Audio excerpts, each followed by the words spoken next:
বাড়িতে মেয়ে আছে, তামান্না ক্লাস 4 এ পড়ে একটা মেয়ে, তাকে বোমা মেরে তাকে মেরে ফেলা হলো। কলেজে গিয়ে ধর্ষণ করা হচ্ছে। আপনারা কি করছেন? আপনাদের মন্ত্রীকে তোষামত তেল মারছেন চাকরির জন্য। আপনাদের মেয়েদের সাথে যদি এরকম হয় কি করবেন?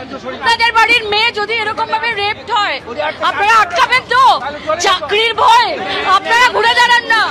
তারা কিভাবে এই ধর্ষণকে নিয়ে রাজনীতি করার চেষ্টা করছে, যেমন আরজিকর কাণ্ডে করেছিল, সেখানেও তারা ফেল করেছিল, আবার করছে। কিন্তু আবার আমি বলছি, যখনই তুমি আমাকে বলিউডের নায়ক নায়িকার কথা বলবে যারা পাঁচিলের ওপর উঠে পড়ে নির্বাচন হওয়ার আগেই কোন দিকে যাবে, বিজেপির দিকে যাবে না তৃণমূলের দিকে আসবে না সিপিএম এর দিকে থাকবে, যাদের পাঁচিলের ওপর ওঠাটা একটা নর্মাল বিষয়, আবার ইলেকশন আসবে আবার দেখা যাবে এদের মধ্যে অনেকেই পাঁচিলের ওপর উঠে যাচ্ছে, আবার কেউ রাজ্যটা একদম ধর্ষণবঙ্গ হয়ে গেছে। ধর্ষণবঙ্গ। একজন রাজনৈতিক নেতা বা নেত্রী কথাটা বললে আমি এটা নিয়ে অনেক কথা বলতাম। আমি রাজনৈতিক কথা বলবো না।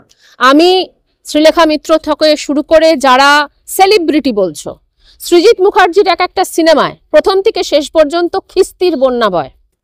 আপনাদের লজ্জা করে না? সংস্কৃতির নামে আপনারা অপসংস্কৃতি ছড়াচ্ছেন।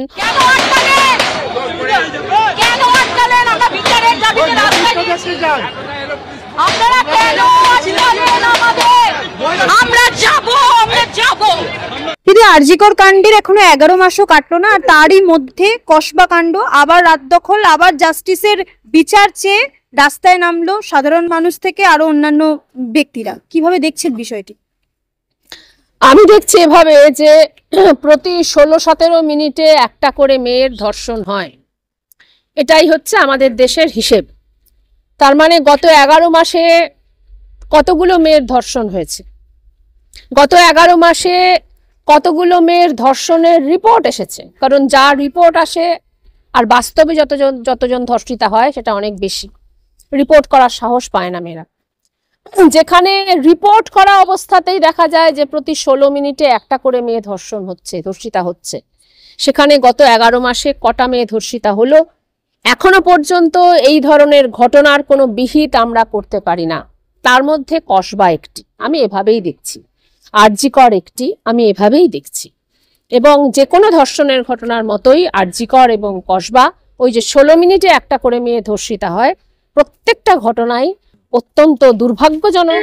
একজন মেয়ে হিসেবে আমি জানি যে এটা এখনো পর্যন্ত মেয়েরা যে শুধুমাত্র যৌন দাসী, এটা আবার সেটা প্রমাণিত হচ্ছে। যারা অপরাধী সেই অপরাধীদের শাস্তি যে পরিমাণে আমরা দিতে পারবো, শুধুমাত্র অপরাধী নয়, অপরাধটা যখন গড়ে তোলে, যখন অপরাধটা গড়ে ওঠে, অপরাধ মনস্কতা যখন তৈরি হয় আমাদের মধ্যে, সেই অপরাধ মনস্কতাটাকে যে পরিমাণে আমরা মোকাবিলা করতে পারবো, তার মানে চারিদিকের যে সংস্কৃতি, যে রাজনীতি, যেখানে আমরা দেখতে পারি যে একটা মেয়ে নিজে রোজগার পর্যন্ত করতে পারে না, তার অর্থনৈতিক স্বাধীনতা পর্যন্ত নেই, 90% মেয়ে আমাদের দেশে বেকার। আমরা এখনো জানি যে ধর্মের নাম করে এখনো পর্যন্ত একটা মেয়েকে তার মুখ বন্ধ করে দেওয়া হয়। আমরা এখনো পর্যন্ত জানি গার্হস্থ্য হিংসা, আমাদের দেশে বিরাট পরিমাণে গার্হস্থ্য হিংসা হয়, গোটা পৃথিবীতে গার্হস্থ্য হিংসা হয়। রাস্তা একটা মেয়ের কাছে এখনো অনেক বেশি সুরক্ষিত ঘরের থেকে। গোটা পৃথিবীতে গার্হস্থ্য হিংসার যা তথ্য আমরা দেখি, ঘরে অনেক বেশি হিংসা হয়। এই যে মেয়েদের বিরুদ্ধে যে হিংসা, সেটা যৌন হিংসা হোক, সেটা অর্থনৈতিক হিংসা হোক, সেটা সামাজিক হিংসা হোক, সেটা ধর্মের নাম করে হিংসা হোক, এর বিরুদ্ধে যদি যে পরিমাণে আমরা সাংস্কৃতিক প্রতিরোধ গড়ে তুলতে পারবো, যে পরিমাণে রাজনৈতিক দলগুলো এ ব্যাপারে এগিয়ে আসবে, সে পরিমাণেই কিন্তু একে আমরা প্রতিহত করতে পারবো। এবং সব থেকে যেটা দুর্ভাগ্যের সেটা হচ্ছে ছাত্র সমাজ, তাদের নিজেদের বন্ধু, একটা কলেজের ছেলে মানে তার নিজের বন্ধু, সেখানেও ধর্ষণের ঘটনা ঘটছে।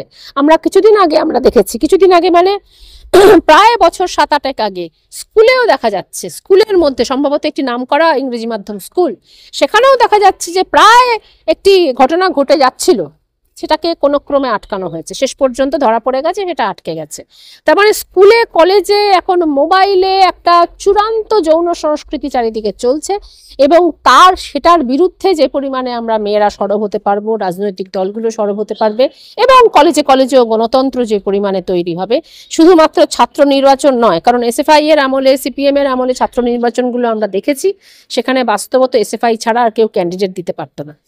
তার মানে যেমন ছাত্র নির্বাচনও চালু করতে হবে, আবার কলেজে, সংস্কৃতিতে, সমস্ত জায়গায় একটা প্রগতিশীল ভাবনা, যুক্তিবাদী ভাবনা, এটা আমাদের প্রতিষ্ঠা করতে হবে। গতকাল আমরা দেখলাম যে গড়িয়াহাটের একটি মিছিল থেকে, একেবারে এই কসবা কাণ্ড নিয়ে যে মিছিল চলছে সেখান থেকে দেখা গেল সেলিব্রিটি মুখদের, এবং সেখানে উপস্থিত ছিলেন বাদশাহ, দেবদূত সহ শ্রীলেখা মিত্রদের দেখা গিয়েছিল। শ্রীলেখা মিত্র একেবারে সরাসরি বলছেন যে এটা পশ্চিমবঙ্গ নয়, এটা ধর্ষণবঙ্গ। একজন রাজনৈতিক নেতা বা নেত্রীর কথাটা বললে আমি এটা নিয়ে অনেক কথা বলতাম, আমি রাজনৈতিক কথা বলবো না।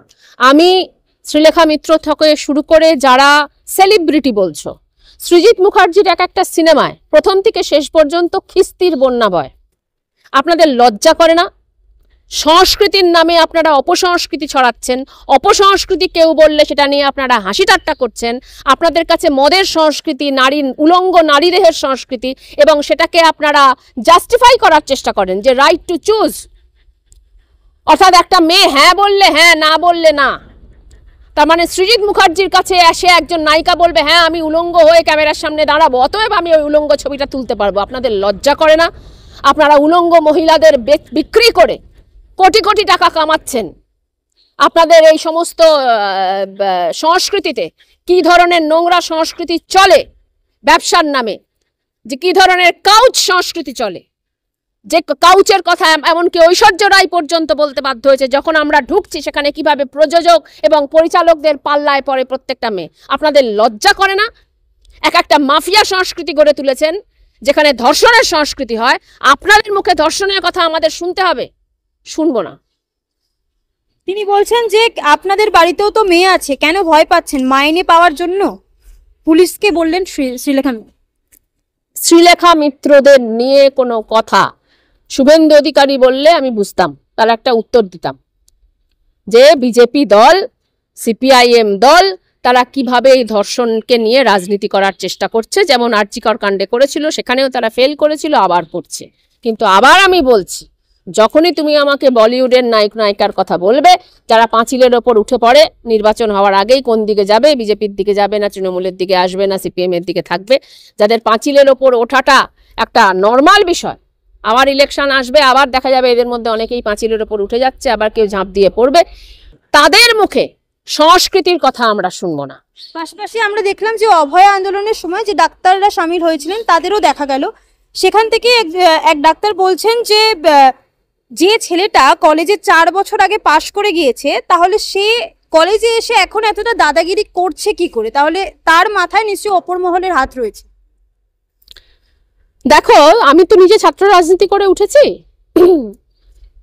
আরজিকরের যদি কোনো ডাক্তার এই কথাটা বলে থাকে তাহলে বলবো যে আর বলবেন না, আফসা করলা নাই, তাহলে তো আরো বলবো প্রত্যেকটা কলেজে কলেজে যারা ছাত্র রাজনীতি করে তাদের অনেক বয়স, এখনো পর্যন্ত ডিএসওর যারা সেক্রেটারি তাদের বয়সটা যদি একবার দেখো তাহলে আন্দাজ করা যায়। এসএফআই এর যারা সেক্রেটারি তাদের বয়সটা যদি একবার দেখো তাহলে আন্দাজ করা যায়। কলেজে 2-3 বার করে ড্রপ দিয়ে ছাত্র রাজনীতি করাটা একটা সাধারণ চল। ফলত অন্তত নাইয়ার মুখে এই ধরনের কথা শোনার, এই ধরনের অরাজনৈতিক কথা শুনতে আমরা প্রস্তুত নই।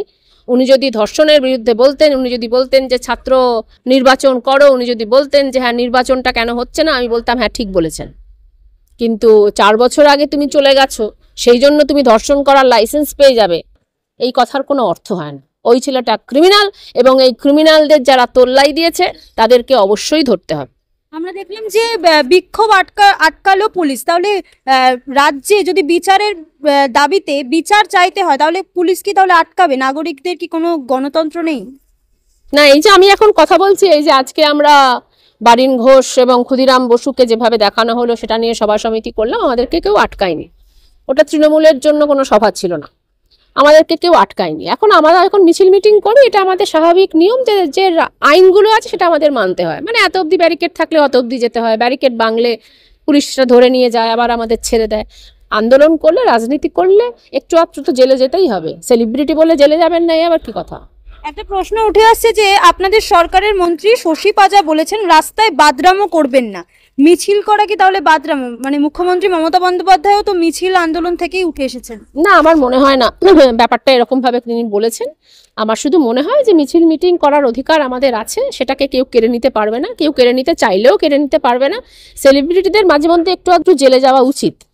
শুধুমাত্র ফুর্তি করলে তো হবে না, বড়লোকি করলে হবে না। যেরকম সাধারণ মানুষ একজন কারখানা বন্ধ হয়ে গেলে একজন শ্রমিক মিছিল মিটিং করে এবং জেলে যায়, কৃষকরা মিছিল মিটিং করে এবং জেলে যায়, সেলিব্রিটিদেরও একটু আধটু জেলে যেতে হবে। কসবা প্রসঙ্গে শুভেন্দু অধিকারী বলছেন যে মমতা এবং মমতা পুলিশের আমলে কোনো কন্যা সুরক্ষিত নয়, তারা কন্যা সুরক্ষার যাত্রার ডাক দিয়েছেন। কিভাবে দেখছেন বিষয়টি? ওদের কন্যা সুরক্ষার ডাক মানে তো ওরা ভলভো গাড়িতে যাবে, জায়গায় জায়গায় বিভিন্ন হোটেলে উঠবে, সেখানে গিয়ে মহিলাদের নিয়ে ফুর্তি করবে। এই তো বিজেপির কালচার। সেখানে আরও দুই একটা বিলকিস বানোর মতো ধর্ষণের ঘটনা ঘটলে যারা ধর্ষক তাদের গলায় মালা পরাবে। এই গোটা যাত্রাতে বিভিন্ন আশারাম বাপু ওদের সঙ্গে থাকবে, কার্তিক মহারাজ ওদের সঙ্গে থাকবে। ওদের দলটা তো ধর্ষকদের দল, কামিনী এবং কাঞ্চন নিয়ে যারা চলে তাদের দল। ফলে তো সুরক্ষা যাত্রা মানে আরও কতগুলো ধর্ষণের ঘটনা ঘটবে, এইটুকুই বুঝতে পারছি।